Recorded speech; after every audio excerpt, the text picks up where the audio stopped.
So we're discussing about the process management concept. इसके अंदर हमने प्रोसेस के बारे में पढ़ लिया, हमने प्रोसेस की लाइफ सर साइकिल 11 बजे दूसरी क्लास भी है। Now we are studying about process creation and process termination. ठीक है जी। तो process, so we are discussing about process creation and process termination. तो first the processes are created. अब जो प्रोसेस क्रिएट होती है वो कब क्रिएट होती है? One is the condition when the system boots. जब आपका सिस्टम स्टार्ट होता है तो वहां पे बहुत सारी प्रोसेसेस क्रिएट होती हैं। ठीक है जी, तभी आपका सिस्टम क्या होता है, लोड होता है मेन मेमोरी के अंदर। दूसरा क्या होता है, by the actions of another process. कुछ ऐसे प्रोसेसेस होती हैं जो क्या होती हैं, वो दूसरी प्रोसेसेस को क्रिएट करती हैं। एक प्रोसेस से दूसरी प्रोसेस क्रिएट होती है क्योंकि वो लिंक्ड होती है एक दूसरे से, तो उनके जो भी एक्शन होते हैं उसके थ्रू क्या होती है, एक नई प्रोसेस जनरेट होती है, क्रिएट होती है। तीसरा क्या होता है, by the action of a user. कोई यूजर खुद क्रिएट कर सकता है अपनी प्रोसेस। और by the actions of A batch manager. एक बैच मैनेजर जिसके अंदर क्या होते हैं, प्रोसेसेस बैच के अंदर, एक ग्रुप के अंदर होती है और वहां से वन बाय वन प्रोसेसेस क्या होती है, क्रिएट होती है। फिर प्रोसेस टर्मिनेट। अब प्रोसेस टर्मिनेट कब होती है? First is the normally exit. Normally exit मतलब प्रोसेस रन हुई, कंप्लीट हो गई प्रोसेस, उसके बाद एग्जिट फंक्शन कॉल हुआ और आपकी प्रोसेस टर्मिनेटेड। दूसरी क्या होता है, an error due to process blocking.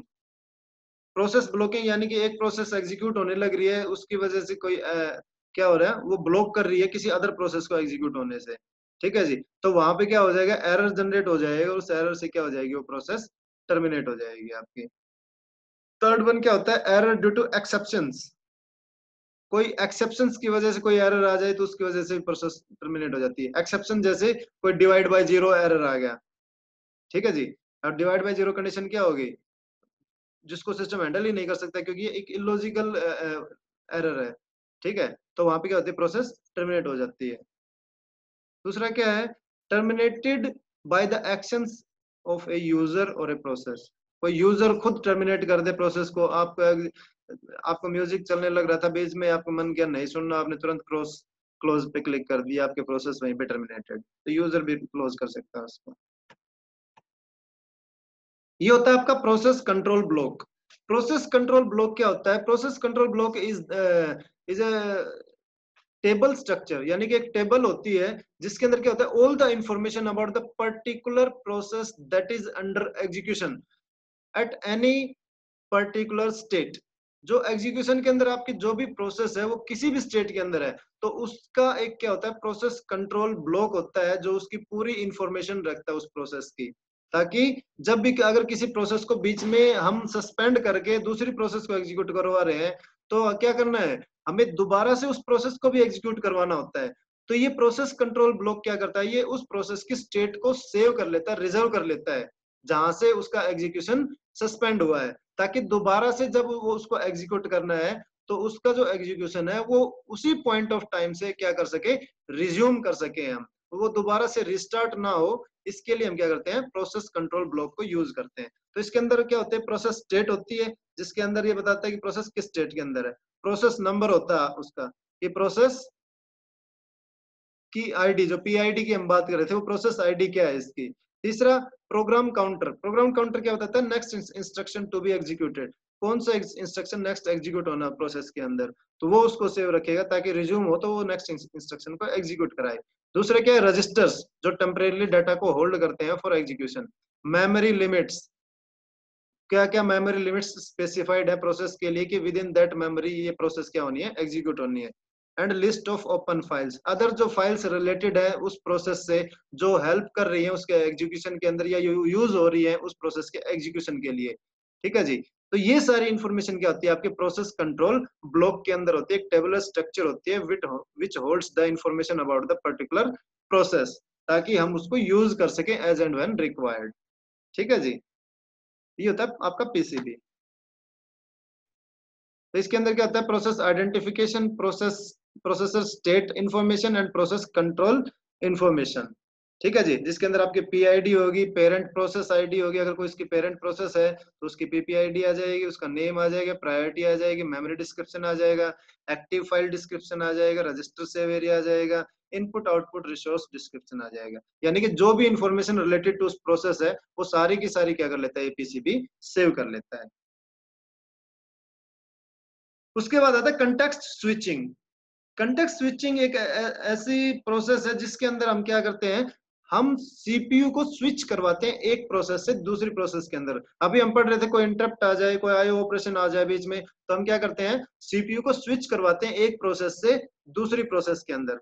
यानी कि जो प्रोसेस रनिंग में थी उसको हम सस्पेंड करवा के या तो वेटिंग में ले जाते हैं या वापस रेडी में चली जाती है, और सीपीयू के पास रनिंग स्टेट में दूसरी प्रोसेस आ जाती है।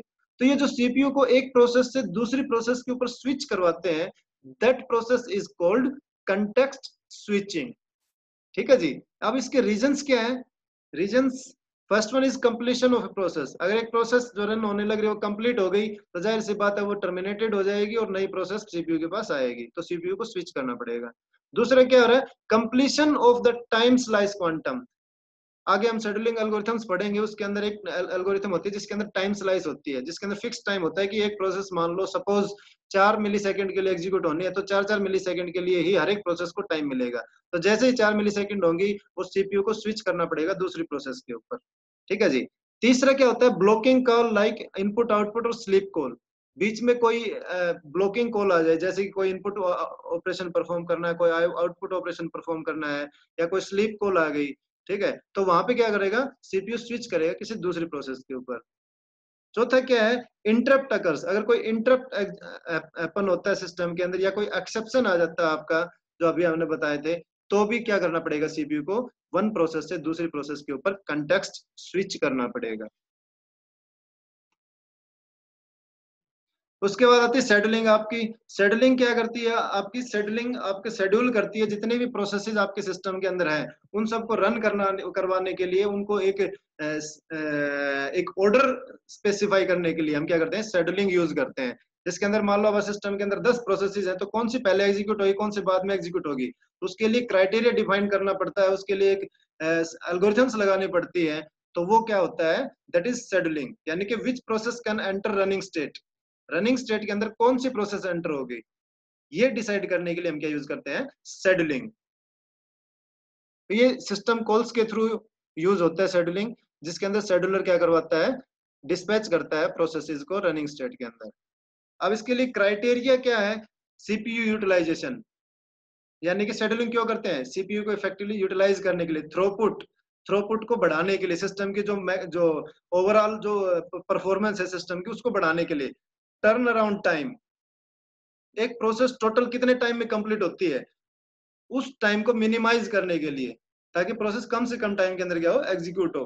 वेटिंग टाइम, वेटिंग टाइम को मिनिमाइज करने के लिए, कम से कम कितना वेटिंग, कितनी देर के लिए प्रोसेस वेट कर रही है एग्जीक्यूट होने से पहले, that is waiting time. And response time, response time मतलब वेटिंग टाइम के बाद कितनी देर उस प्रोसेस को सिर्फ एग्जीक्यूशन के अंदर लगा, जो सीपीयू अंडर जो रनिंग स्टेट में रही process, that is the response time. And scheduler loads context from top of the stack. ठीक है जी। यानी कि जो स्टैक की हम बात करें तो स्टैक की प्रॉपर्टी क्या होती है कि उसके अंदर ऊपर से ही जो डाटा जो है फेच होता है, यानी कि वन बाय वन क्या करता है, वो ऊपर से प्रोसेसेस को लोड करवाता है शेड्यूलर वन बाय वन। ठीक है, या फिर अदर कोई एल्गोरिथम यूज कर रहे हैं तो वो उसके ऊपर डिपेंड करता है, तो वो शेड्यूलिंग एल्गोरिथम्स डिटेल में पढ़ेंगे हम बाद में। ठीक है जी। उसके बाद process control and process handling system calls. तो कोई भी ऑपरेशन जो ऑपरेटिंग सिस्टम है वो कुछ सिस्टम कॉल्स को यूज करता है आपके प्रोसेसेस को कंट्रोल करने के लिए। ठीक है जी। तो जैसे प्रायोरिटी मैनिपुलेशन के लिए नाइस कमांड को यूज करता है, जो आपकी इनिशियल प्रायोरिटी को सेट करता है। डीबगिंग सपोर्ट के लिए ptrace सिस्टम कॉल को यूज करता है, जो क्या करता है, which allows a process to be put under control of another process, जो किसी दूसरे प्रोसेस के कंट्रोल में डाल देती है एक प्रोसेस को। तीसरा अलार्म्स एंड टाइम, ये क्या कहता है, अलार्म्स और टाइमर्स जो क्या होते हैं, ये आपकी प्रोसेस को स्लीप के अंदर पुट करने के लिए या वेटिंग के अंदर टाइम स्पेसिफाई करने के लिए कि भाई वेटिंग के अंदर मैक्सिमम इतनी देर के लिए प्रोसेस रह सकती है, इससे ज्यादा रहेगी तो फिर क्या हो जाएगी, स्टारवेशन की प्रॉब्लम आ जाएगी। ठीक है जी। या कोई उतना टाइम फिक्स कर दिया, उस टाइम के बाद क्या हो जाए, कोई अलार्म नोटिफाई करवा दे कि भाई सीपीयू को कि अब इस प्रोसेस को एग्जीक्यूट करवाना है, इसको वेट करते हुए ज्यादा टाइम हो गया है, या जो स्पेसिफाइड टाइम था वो ओवर हो चुका है। उसके बाद process handling system calls get PID, process की आईडी को गेट करने के लिए, प्रोसेस पेरेंट आईडी को गेट करने के लिए, प्रोसेस को एग्जीक्यूट करवाने के लिए। फोर्क कमांड होती है एक चाइल्ड प्रोसेस क्रिएट करने के लिए किसी प्रोसेस की, या फिर वेट पीआईडी, अगर कोई प्रोसेस ब्लॉकिंग स्टेट के अंदर है तो उसकी प्रोसेस आईडी को होल्ड करने के लिए, यूज करने के लिए। ठीक है, तो इस तरह से, या फिर EXECL जो ओवरराइट करती है करंट एड्रेस को, आपकी जो चाइल्ड प्रोसेस है उसका। तो इस तरह से बहुत सारी सिस्टम कॉल्स यूज होती हैं जो डिफरेंट ऑपरेशन फंक्शनलिटीज को परफॉर्म कराने के लिए यूज होते हैं। ठीक है जी। अब इसके प्रोसेसेस के एडवांटेजेस देख लो। इसके अंदर multi programming and time sharing use करते हैं हम। You can explore complex processing into सब प्रोसेसिंग, यानी कि जो कम्प्लेक्स प्रोसेसिंग उसको सब पार्ट्स में डिवाइड कर आवाज ब्रेक हो रही है। ठीक है जी। दूसरा, आपके सिस्टम, क्योंकि कम्प्लेक्स प्रोसेसिंग को हम आप सब प्रोसेसेस के अंदर डिवाइड कर सकते हो, तो वहां पे आपका जो सिस्टम क्या हो जाता है, वो फास्टर हो जाता है।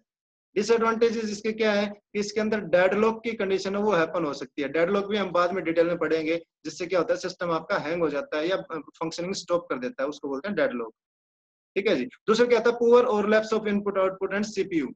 जो आईओ ऑपरेशंस परफॉर्म होने करते हैं और फिर हम सीपीयू एग्जीक्यूट करवाता है, फिर सीपीयू बीच में सस्पेंड करके आईओ ऑपरेशन परफॉर्म करवाते हैं, तो वो जो ओवरलैप्स होते हैं बीच में, वो क्या होते हैं, पुअर होते हैं, स्लो होते हैं।